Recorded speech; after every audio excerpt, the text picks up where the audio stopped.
નમસ્કાર વિદ્યાર્થી મિત્રો, હું છું શિવાંગ રાવલ. વર્લ્ડ ઇન બોક્સના યુટ્યુબ પ્લેટફોર્મમાં તમામનું હાર્દિક સ્વાગત છે. આપણે અત્યારે હાલમાં દર બુધવારે અને શનિવારના રોજ સ્પેશિયલી સાંજના સમયમાં ફોરેસ્ટ ગાર્ડની તૈયારી કરતા વિદ્યાર્થી માટે પર્યાવરણની ફ્રી સિરીઝ શરૂ કરી છે. એ અંતર્ગત આજે 6ઠ્ઠો લેક્ચર છે.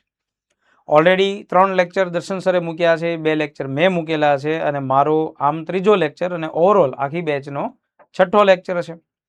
શરૂઆતમાં આપણે વાત કરેલી છે કે તમારે લોકોએ આગામી ફોરેસ્ટ ગાર્ડ અને વનપાલ માટે જો અત્યારથી જ પર્યાવરણ તૈયાર કરવું હોય, પરીક્ષાઓ પર એનું ટેન્શન ન લેવું હોય, તો તમારે આ વિડીયો જોવાના અને સાથે સાથે કોઈ સરસ મજાની બુક લઈ અને એમાં બુધવાર અને શનિવારનો લેક્ચર જે ચાલે છે એ લખતું જવાનું, એટલે તમારું એક વ્યક્તિગત મટીરિયલ તમને મળી જશે દોસ્તો.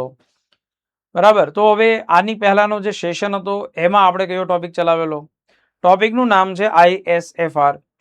આપણા જેટલા પણ ભારતમાં આવેલા જંગલો છે એટલે કે ફોરેસ્ટ છે, જંગલ કે જેને આપણે અંગ્રેજીમાં ફોરેસ્ટ કહેતા હોઈએ, આ ફોરેસ્ટનું પ્રમાણ કેટલું છે આને જાણવા માટે એક રિપોર્ટ આવે છે. રિપોર્ટનું નામ ISFR છે, India state of forest report, ISFR. અને માહિતી મેં તમને આપેલી કે દર 2 વર્ષે આ રિપોર્ટ રજૂ કરવામાં આવે છે. આપણા ભારતના જે કેન્દ્રીય મંત્રાલય છે વન, પર્યાવરણ અને જળવાયુ પરિવર્તન મંત્રાલય, કે જેના મંત્રી ભૂપેન્દ્ર યાદવ છે, એમના હસ્તે અથવા એમનાથી આ રિપોર્ટ છે એ રજૂ કરવામાં આવે. અને જ્યારે રજૂ કરવામાં આવે દોસ્તો, ત્યારે એ અહેવાલ છે એ સંસદમાં પણ પ્રસિદ્ધ થાય અને આપણે પબ્લિક ડોમેનમાં પણ મૂકવામાં આવે, એમાંથી આપણે માહિતી મેળવતા હોઈએ છીએ. 1987 થી આ રિપોર્ટ શરૂ થયો અને છેલ્લો રિપોર્ટ જે આપણને મળે 2023માં.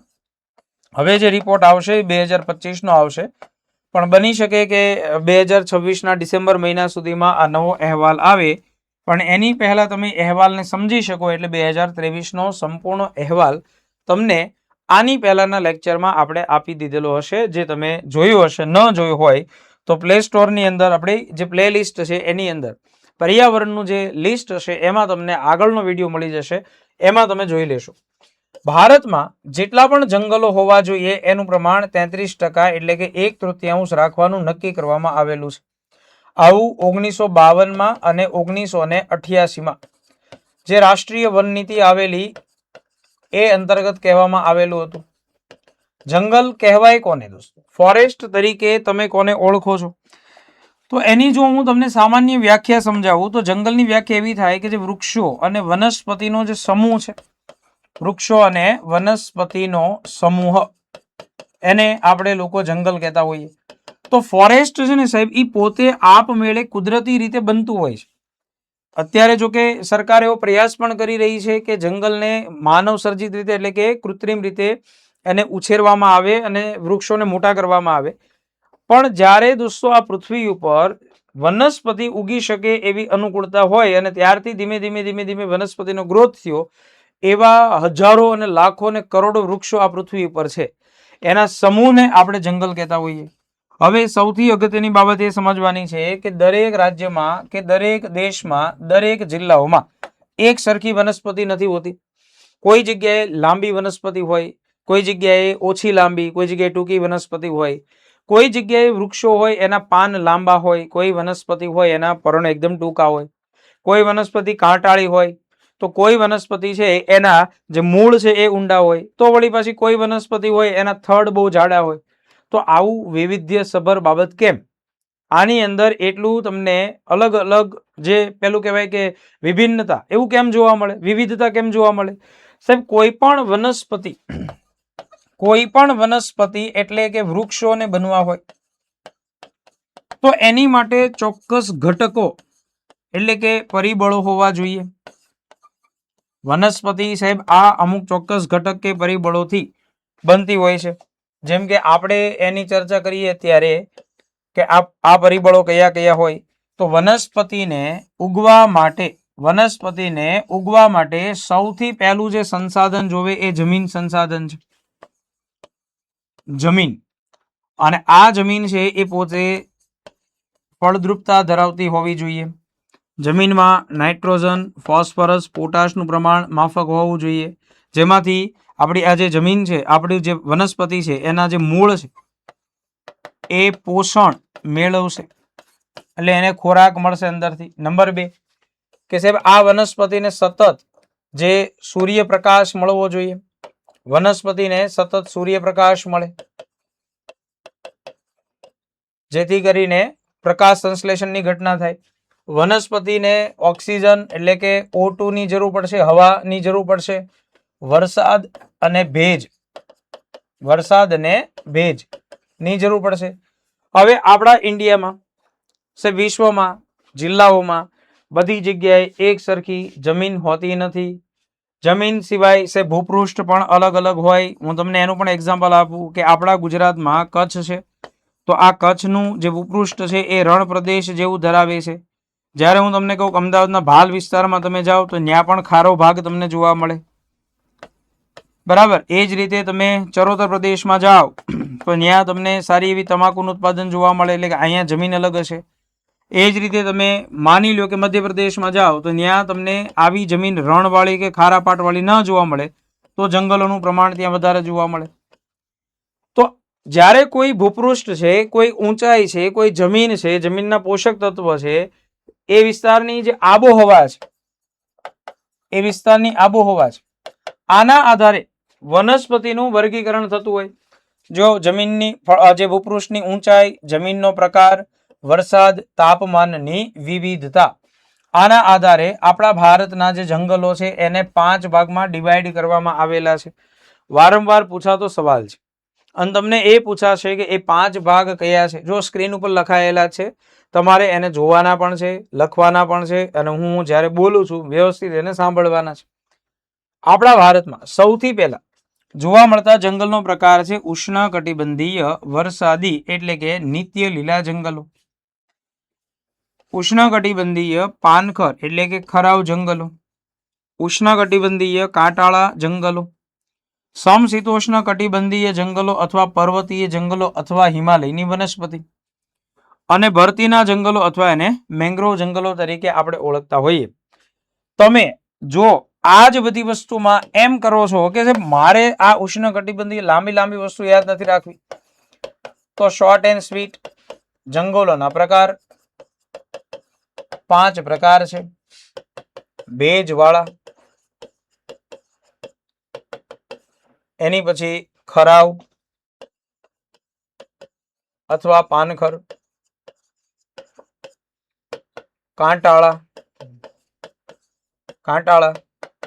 એની પછી પર્વતીય અને મેંગ્રુવ.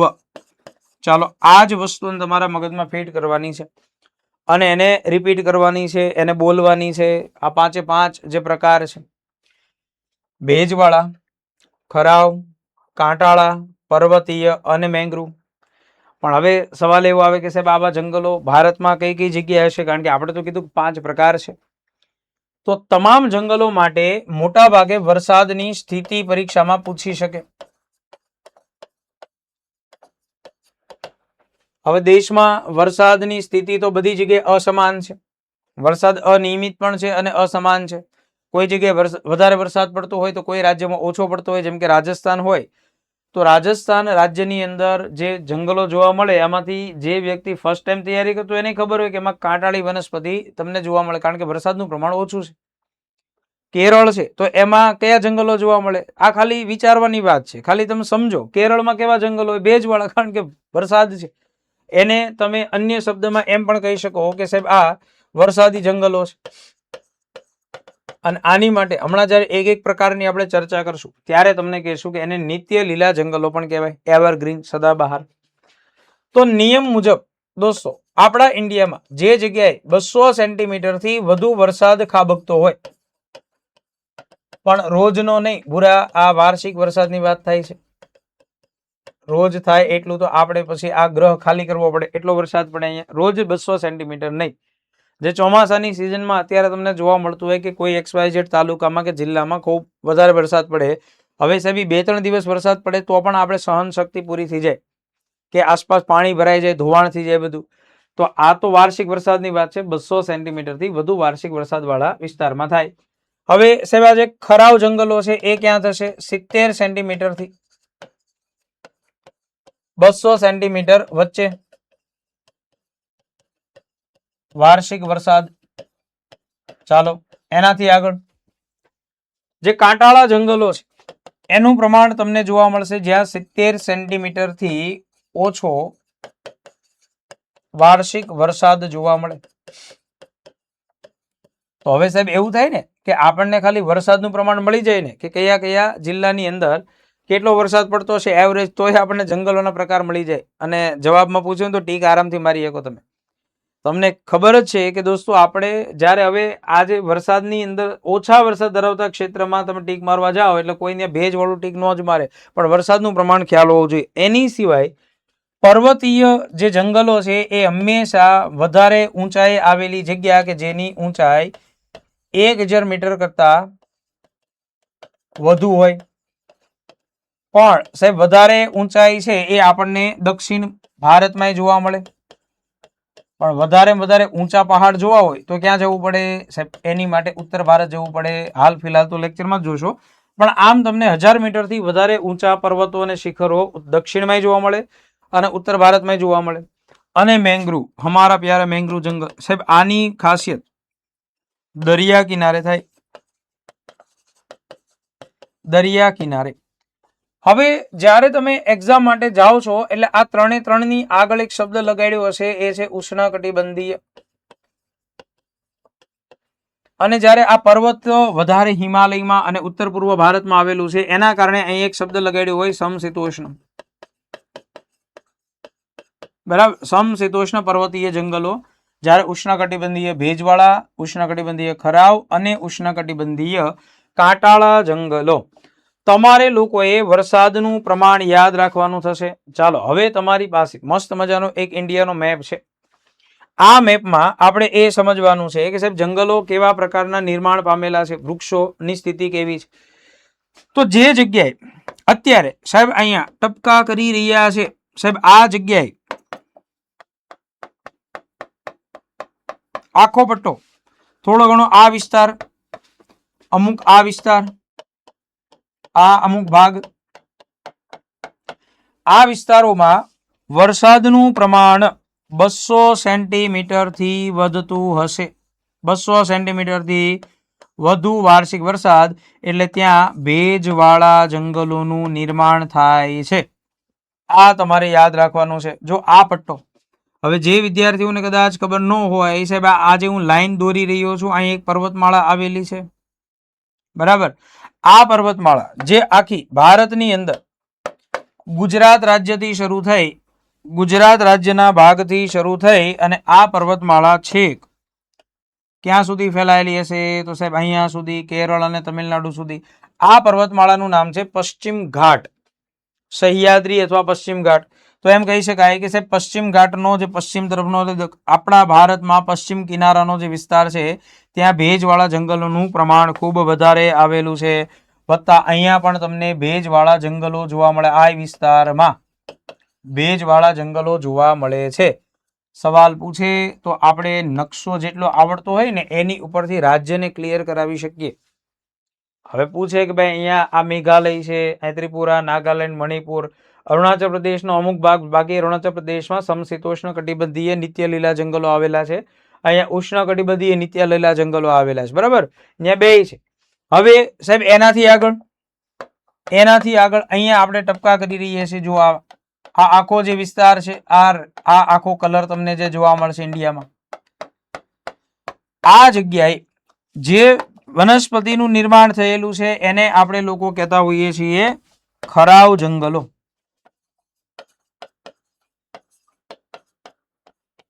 અથવા પાનખર જંગલો. કોઈ પણ વિદ્યાર્થી અત્યારે આ નકશો જોઈને કહી શકે કે સાહેબ ભારતમાં જેટલા પણ જંગલોનું પ્રમાણ આવેલું છે એમાંથી ખરાવ જંગલો સૌથી વધારે વિસ્તારમાં ફેલાયેલા છે. આ સવાલ પૂછાઈ શકે, બહુ કામનો છે. જનરલ પરીક્ષામાં પૂછાઈ શકે અને જે તમારી આવનારી ફોરેસ્ટ વિભાગની પરીક્ષા છે છોકરાઓ, એમાંય આ પૂછાઈ શકે. ખરાવ જંગલો અથવા પાનખર જંગલોનું પ્રમાણ વધારે છે. આમાં કેવી વનસ્પતિ થાય, શું થાય, આ બધું હું તમને સમજાવીશ હમણાં. બરાબર, કે આમાં આવી પ્રકારની વનસ્પતિ થાય.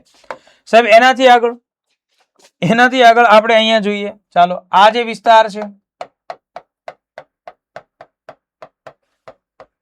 આ આખો એ ભાગ કે જ્યાં 1000 મીટરથી ઊંચા વધારે શિખરો આવેલા છે. જોકે મેં હમણાં જ કીધું કે એવા તો અહીંયા ટેકરીઓ આવેલી છે એ પણ વધુ અહીંયા આવેલા છે એટલે એને આપણે પર્વતીય જંગલો તરીકે ઓળખશું. આ વિસ્તારમાં આવેલા જંગલોને પર્વતીય જંગલ તરીકે ઓળખવામાં આવે. જે તમને આ વિસ્તાર ગુજરાત અને રાજસ્થાનનો થોડા ઘણા અંશે અહીંયા મહારાષ્ટ્રથી લઈને તેલંગાણા સુધીનો જે વિસ્તાર છે, આંધ્રપ્રદેશ સુધીનો, કર્ણાટકનો ભાગ, ત્યાં આવેલી વનસ્પતિ કાંટાળા જંગલો ધરાવે છે. અને જે દરિયાઈ ક્ષેત્ર છે, આ દરિયાનો કિનારો છે, અહીંયા પણ આ જગ્યાએ મેંગ્રુવ જંગલોનું પ્રમાણ આવેલું છે દરિયા કિનારે. તો ગુજરાતમાં જેમ જંગલોના 4 પ્રકાર છે દોસ્તો, એ રીતે ભારતમાં જંગલોના 5 પ્રકાર છે. ગુજરાત માટે મેક્સિમમ તમે જ્યારે તૈયારી કરો ત્યારે એમાં ખરાવ જંગલો અને પાનખર જંગલો આવશે. ગુજરાતમાં નિત્ય લીલા કે ભેજવાળા જંગલોનો અભાવ છે. આ પરીક્ષામાં પૂછાઈ શકે. બરાબર, ચાલો હવે 1 by 1 આપણે કોઈ પણ એક પ્રકાર વિશે પરીક્ષામાં શું પૂછાઈ શકે એને જોવાનું છે. ધ્યાન અહીંયા વ્યવસ્થિત રીતે અને આ બધા મુદ્દાઓને પાછા નોંધતા જશું. ઉષ્ણકટિબંધીય વરસાદી જંગલો. આ વરસાદી જંગલો માટેનો શબ્દ ભેજવાળા, અથવા એને કહેશો તમે નિત્ય લીલા, અથવા એને કહેવાય છે એવરગ્રીન. એવરગ્રીન, સદાબહાર, કે જેમાં ક્યારે પણ પાનખરની અસર આવે નહીં એવા એવરગ્રીન જંગલો. તો ઉષ્ણકટિબંધીય વરસાદી જંગલો માટે 200 સેન્ટીમીટર વરસાદ. હા સાહેબ, આવડી ગયું. હવે એ પણ યાદ રાખજો, 200 સેન્ટીમીટર તો અહીંયા લખ્યું છે આપણે, પણ ભાઈબંધ ત્યાં મિલીમીટરમાં એ સવાલ પૂછે તો આપણી યારે થઈ જાય કાંડ બહુ મોટો. તો જે લોકોને ખબર ન હોય એની માટે કે જ્યારે સેન્ટીમીટરમાંથી મિલીમીટરમાં કન્વર્ટ કરવું છે તો ભાઈ એક મીંડું વાહે લગાડી દે. બરાબર, 200 નું થઈ ગયું 2000, 200 નું 2000.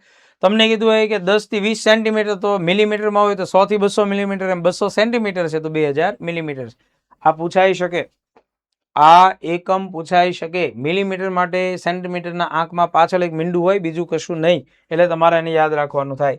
200 સેન્ટીમીટર કરતા વધુ સરેરાશ વાર્ષિક વરસાદ વાળા ક્ષેત્રમાં સાહેબ એનું એવરેજ ટેમ્પરેચર 22 ડિગ્રી સેલ્સિયસ હોય છે. સામાન્ય રીતે આ જે વિસ્તાર છે એ વાર્ષિક સરેરાશ તાપમાન ગરમ અને ભેજવાળા પ્રદેશો છે. આ જંગલોમાં જે આર્દ્રતા છે, આર્દ્રતા એટલે કે ભેજનું પ્રમાણ છે 70% થી વધારે હોય એટલે પાણીનું પ્રમાણ વધારે જોવા મળે. જો પશ્ચિમ ઘાટની પશ્ચિમ તરફ આવેલું છે, લક્ષદ્વીપ છે, અંદમાન અને નિકોબાર છે, પછી આસામનો ઉપરી વિસ્તાર છે, શિલોંગનો ઉચ્ચ પ્રદેશ છે, અને અમુક તમિલનાડુનો તટીય પ્રદેશ છે, જે કોરોમંડળ તટ છે એ. તો એની અંદર આ જે જંગલો જોવા મળશે તમને. સાહેબ વૃક્ષો કેવા છે? મેહોગની, આબુનસ, રોઝવુડ, રબર, અમુક અંશે વાંસ, આવા બધા વૃક્ષો જોવા મળે. ઉષ્ણકટિબંધીય નિત્ય લીલા ભેજવાળા જંગલોમાં પાનખર જેવી ઋતુ હોતી નથી, એટલા માટે જ એને છોકરાઓ નિત્ય લીલા જંગલ કહેવાય છે. એવરગ્રીન, પાનખર ન હોય. આ જંગલોના વૃક્ષો ઘેઘુર અને ઘટાદાર હોય છે, એટલે કે વૃક્ષોની ગીચતા વધુ હોય છે. વૃક્ષોની ગીચતા વધુ હોય અને એટલા માટે સૂર્યના કિરણો જમીન સુધી પહોંચી શકતા નથી. અનેક જાતના વૃક્ષો અને છોડાઓ અને વેલ, છોડ અને વેલાઓ છે એ અહીંયા તમને જોવા મળે. સાહેબ જ્યારે કોઈ વનસ્પતિ છે એ પોતે વધારે ગીચતા ધરાવતી હોય એનો મતલબ શું થાય? જો આ એક વનસ્પતિ હોય, બરાબર, આ વનસ્પતિની બાજુમાં આ એક વનસ્પતિ છે, એની બાજુમાં બીજી કોઈ વનસ્પતિ હોય. હવે આજે મેં અહીંયા એ વૃક્ષ દોર્યા ને એની નીચે અહીંયા ઘણી બધી જગ્યા હોય, આ વૃક્ષ અને આ વૃક્ષ, પણ બે વૃક્ષ એક મેઘ થઈને બેઠા હોય જુઓ, બરાબર. એટલે જે સૂર્યનો પ્રકાશ છે એ સૂર્યનો પ્રકાશ સાહેબ નીચે સુધી નહીં આવી શકે, અહીંયા સુધી તો નીચે સુધી નહીં આવી શકે તો શું થાય? શું થાય વિચારો? અંધારું થાય. શું થાય? અંધારું. એક જ વસ્તુ હોય, સૂર્યનો પ્રકાશ અહીંયા ન આવે એટલે ઘટાટોપ થાય, ઘેઘૂર થાય, એટલે આવો સવાલ આવે.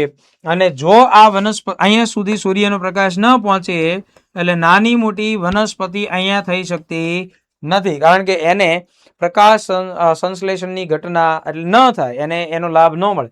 તો આ એક પોઈન્ટ તમારે યાદ રાખવાનો થાય. સાહેબ આ વૃક્ષો સામાન્ય રીતે 60 મીટર જેટલા ઊંચા હોય છે. પૂછાયેલો સવાલ છે, અહીંયા 60 મીટર લખાયેલું છે, પણ બની શકે કે આ વૃક્ષો છે એ 60 થી 65 મીટર જેટલી ઊંચી રચના ધરાવે. મેહોગની, આબુનસ, રોઝવુડ જેવા. જાડી ઝાંખરાને કારણે ભેજનું પ્રમાણ વધુ હોય છે. આ જંગલો 12 માસ લીલા રહેતા હોવાથી અને ઉષ્ણ કટિબંધીય નિત્ય લીલા જંગલો કે ઉષ્ણકટિબંધીય સદાબહારના જંગલો તરીકે ઓળખવામાં આવે છે. ચાલો હવે એની પછીનો બીજો પ્રકાર છે ઉષ્ણકટિબંધીય પાનખર અથવા ખરાવ જંગલો. 70 થી 200 સેન્ટીમીટર સુધીનો વરસાદ, સરેરાશ તાપમાન 27 ડિગ્રી સેલ્સિયસ. કયા વિસ્તારમાં જોવા મળે? ઉત્તર પૂર્વીય રાજ્યની અંદર, હિમાલયની તળેટીના વિસ્તારો, ઓડિશાના પશ્ચિમ ભાગમાં, છત્તીસગઢ, પછી ઝારખંડ, પછી પશ્ચિમ ઘાટના પૂર્વીય ઢોળાવો, વિંધ્ય અને સાતપુડાની જે પર્વતમાળાઓ છે એ, એટલે મોટા ભાગના ભારતમાં આ જોવા મળે. એટલે અહીં લખાયેલું વાક્ય છે, દેશમાં આ જંગલોનું પ્રમાણ સૌથી વધારે વિસ્તારમાં આવેલું છે. પૂછાઈ શકે, મોસ્ટ આઈએમપી સવાલ પૂછાઈ શકે. સાગ, સાલ, સીસમ, ચંદન, ખેર, વાંસ, મહુડો, વડ, લીમડો, પીપળો વગેરે જેવા વૃક્ષો આ જે વનસ્પતિના જંગલો એમાં થાય.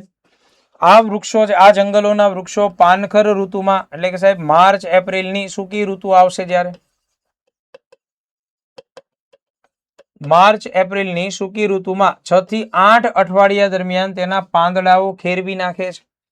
દરેક પ્રજાતિના વૃક્ષોના પાન ખરવાનો સમય સરખો ન હોવાથી આખું જંગલ કોઈ ચોક્કસ દરમિયાન પાન વિનાનું હોતું નથી. આવું વિધાનમાં પૂછે કે ઉષ્ણકટિબંધીય ખરાવ જંગલોની લાક્ષણિકતા, તો હા સાહેબ, કારણ કે અલગ અલગ સમયે બધાને પાન ખરાવે. એમાં આપણે અલગ અલગ સમય પરીક્ષાઓ આવે, એટલે બધી એક જ વિદ્યાર્થી બધી પરીક્ષામાં એક હારે તો જઈ ન શકે. એની જેમ આપણે આખું વર્ષ પરીક્ષા આલે, માને આખા વર્ષ દરમિયાન પાન ખરવાનો સમય અલગ અલગ છે. સાહેબ અહીંયા જંગલનો મોસમ પ્રમાણે પાન ખેરવતા હોવાથી તેને મોસમી જંગલો પણ કહે છે. ઉષ્ણકટિબંધીય પાનખર જંગલોને ખરાવ જંગલો પણ કહેવાય. આ વસ્તુ આપણે 2 થી 3 વાર ચર્ચામાં લીધી છે આજે. ચાલો એની પછી આગળનો એક પ્રકાર, ઉષ્ણકટિબંધીય કાંટાળા અથવા સૂકા ઝાંખરાવાળા જંગલો. સાહેબ એની સ્થિતિ 70 સેન્ટીમીટર કરતા ઓછો વરસાદ. ક્યાં જોવા મળે ભાઈ આવી વનસ્પતિ? ઉત્તર પશ્ચિમ વિસ્તારોમાં, જેમ ઉત્તર પશ્ચિમ એટલે ખાસ કરીને રાજસ્થાન છે, ગુજરાત, રાજસ્થાન, મધ્યપ્રદેશ, ઉત્તર પ્રદેશ, પશ્ચિમ ઘાટના પૂર્વીય ઢોળા ઉપર આ જોવા મળે. ગુજરાત રાજ્યના કચ્છ, મધ્ય ગુજરાત અને સૌરાષ્ટ્રના અમુક પ્રદેશોમાં આવા જે જંગલો છે ને એમાં ઘાસિયા મેદાનો પણ છે ને જાડી ઝાંખરાવાળા વન પણ જોવા મળે. આવા જંગલોનું વધારે પ્રમાણ તમને રાજસ્થાનમાં જોવા મળે. આવી વનસ્પતિના પાન ટૂંકા હોય, પણ જો એના પર્ણય ટૂંકા હોય, કાંટાળી વનસ્પતિ હોય, કાંટાળી વનસ્પતિ એટલે સાહેબ આમાં બાષ્પ નિષ્કાસન ધીમું થાય, બાષ્પ નિષ્કાસન ધીમું થાય. ખજૂર, બોરડી, બાવળ, થોર, ખીજડો એવી બધી વનસ્પતિઓ વૃક્ષો છે આની અંદર થાય. આ જંગલોમાં સાપ છે, નીલગાય છે, કાળિયાર છે, આવા બધા પ્રાણીઓ તમને જોવા મળે, કે સસલા છે, શિયાળ, વરુ, જંગલી ગધેડા, જરક, ઘુડખર, આ બધી જે પ્રાણી સંપત્તિ છે એ કાંટાળી વનસ્પતિમાં બધું જોવા મળે. ઓકે સાહેબ, એની સિવાય જંગલોના છોડ છે આખું વર્ષ પાંદડા વગરના રહે છે, ઝાડીઓ જેવા દેખાય છે. વૃક્ષો અને છોડના મૂળ લાંબા અને ઊંડા હોય, ચારે તરફ ફેલાયેલા હોય. હવે સમજો સાહેબ, આ વૃક્ષ ભલે બહાર બહુ નાનું હોય પણ અંદર બહુ ફેલાયેલા મૂળ હોય, કારણ કે એને પાણી તો જોશે ને. સૂકા ભાગમાં જે જગ્યા સુધી પાણી હોય ધીમે ધીમે ધીમે ધીમે એના વૃક્ષ ત્યાં આવે, એટલે કહેવાય ને કે જેટલું ઉપર એના કરતા અંદર, એ આની ઉપર કહેવત લાગુ પડે. બાષ્પ નિષ્કાસન ધીમી હોય. કાંટાળા જંગલો ધરાવતા ક્ષેત્રોમાં 2 મીટર જેટલા લાંબા ઘાસના મેદાનો બને છે.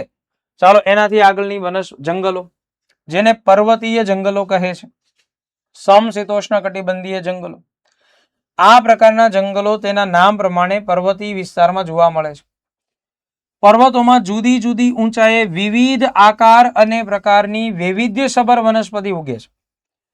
અંદાજે સાહેબ આપણે સમજવું હોય તો 1500 મીટર થી 2500 મીટર સુધી ઉગી નીકળતી વનસ્પતિ એ શંકુ આકારની અને સોયાકાર પાંદડા જેવી રચના ધરાવે છે. સાહેબ આપણને સવાલ એ પૂછે કે આ જે જંગલો છે એ પોતે આપણા ઇન્ડિયાની અંદર પર્વતમાળાની દ્રષ્ટિએ જ્યારે તમે હિમાલયમાં જાઓ ત્યારે હિમાલયમાં 1000 મીટરથી તમે 3-4 હજાર મીટર સુધી જાઓ એટલે એની ઊંચાઈએ એમાં પ્રકારમાં કંઈક ફેરફાર આવવા લાગે.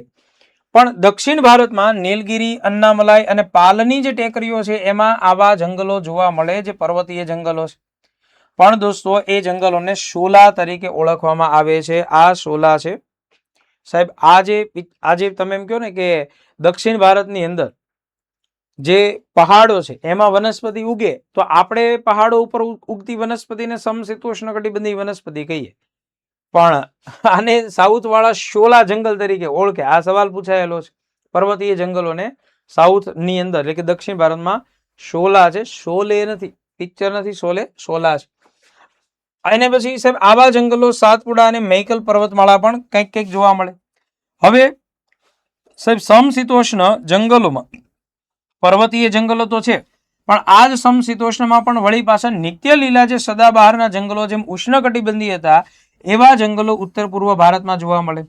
અને આ જે સમશીતોષ્ણ ઉત્તર પૂર્વ ભારતમાં જે જોવા મળે અથવા સાઉથમાં જે જોવા મળે, દક્ષિણમાં અથવા સાઉથમાં અથવા તમે દક્ષિણ પૂર્વમાં અથવા ઉત્તર પૂર્વમાં, ત્યાં છે મેંગોનોલિયા, લોરેન, એલ્મ, સિન્કોના, યુકેલિપ્ટ્સ.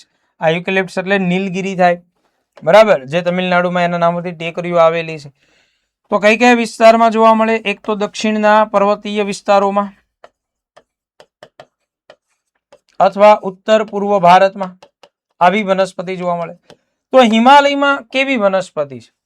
જો એના ઊંચાઈના આધારે એક તમને ચાર્ટ છે. તમે 1000 મીટરથી 2000 મીટર સુધી હિમાલયની કોઈ પણ જગ્યાએ પહાડો ઉપર જાઓ તો ત્યાં જોવા મળતા સમશીતોષ્ણ કટિબંધીય જંગલો, એમાં ઓક અને ચેસ્ટનટ વનસ્પતિ જોવા મળે. સાહેબ 1500 મીટરથી 3000 મીટર સુધીના શંકુદ્રુમ જંગલોમાં જાઓ તો પાઇન, દેવદાર, સિલ્વર ફર અને સ્પ્રુસ જેવી વનસ્પતિ જોવા મળે. જો 3600 મીટરની આસપાસ જાઓ, અહીંયા લખ્યું છે 3600 મીટરથી વધુ, પણ 3600 મીટર એટલે હિમરેખા થાય. હિમરેખા જે નિયર અબાઉટ 3500 મીટર આસપાસ, તો ત્યાં અલ્પાઇન પ્રકારની વનસ્પતિ અને જે ટુંડ્ર પ્રકારનું ટૂંકું ઘાસ હોય ઉગી નીકળે અને એમાં વનસ્પતિ થાય સિલ્વર ફર અને જુનિફર બર્ચ. આ અવારનવાર પરીક્ષામાં પૂછાઈ ગયું છે સાહેબ. આ શંકુદ્રુમ જંગલોની ખાસિયત હોય એના જે વૃક્ષ હોય એમ ત્રિકોણાકાર હોય એટલે એની પર જેટલો બરફ પડે એ સરકીને નીચે પડી જતો હોય છે, બરાબર. જો અહીંયા છે શંકુ આકારના વૃક્ષો હોય અને એની જે ડાળીઓ છે એ જમીન તરફ ઢળેલી હોય એટલે હિમવર્ષાના કારણે વૃક્ષો પર બરફ પડતો નથી. જે બરફ પડે પણ એ સરકી જાય અને નીચે પડે. વૃક્ષના પાન લાંબા, અણીદાર અને ચિકાશ વાળા હોય છે. આ પ્રકારના પાન છે લાંબા સમય સુધી ભેજને સંગ્રહી રાખે છે. એટલા માટે આ જે શંકુદ્રુમ જંગલો છે એને અન્ય ટૈગા અથવા બોરિયલ જંગલો તરીકે ઓળખવામાં આવશે. આ પણ એક્ઝામમાં પૂછાઈ શકે, તમારે એનું રિવિઝન કરવું ફરજિયાત છે. હવે સાહેબ લાસ્ટ એક પોઈન્ટ જેને આપણે ભરતીના જંગલો કહીએ છીએ. આ પ્રકારના જંગલો સમુદ્રની ખારા ભાગની અંદર થાય, દરિયા કિનારે થાય. સાહેબ કઈ કઈ જગ્યાએ? દરિયા કિનારે, નદીઓના મુખ ત્રિકોણ પ્રદેશમાં, બંગાળની ખાડીના કિનારાના પ્રદેશમાં, ગુજરાતના કેટલાક સાગર કાંઠે, દલદલીય વિસ્તારોમાં મેંગ્રુવ જંગલો થાય. સૌથી વધારે પશ્ચિમ બંગાળમાં, પછી ગુજરાતમાં. સાહેબ પહેલા નંબર ઉપર પશ્ચિમ બંગાળ, બીજા નંબર પર ગુજરાત આવે. એની સિવાય અંદમાન નિકોબાર ટાપુઓના સમુદ્ર કિનારે પણ છે. ભારતમાં સૌથી વધુ મેંગ્રુવ પશ્ચિમ બંગાળની અંદર આવેલું છે ને એમાંય ખાસ કરીને એનો જે જિલ્લાનો વિસ્તાર છે 24 પરગણા અને એમાંય જે ગંગા નદીનું મુખ છે ત્યાં.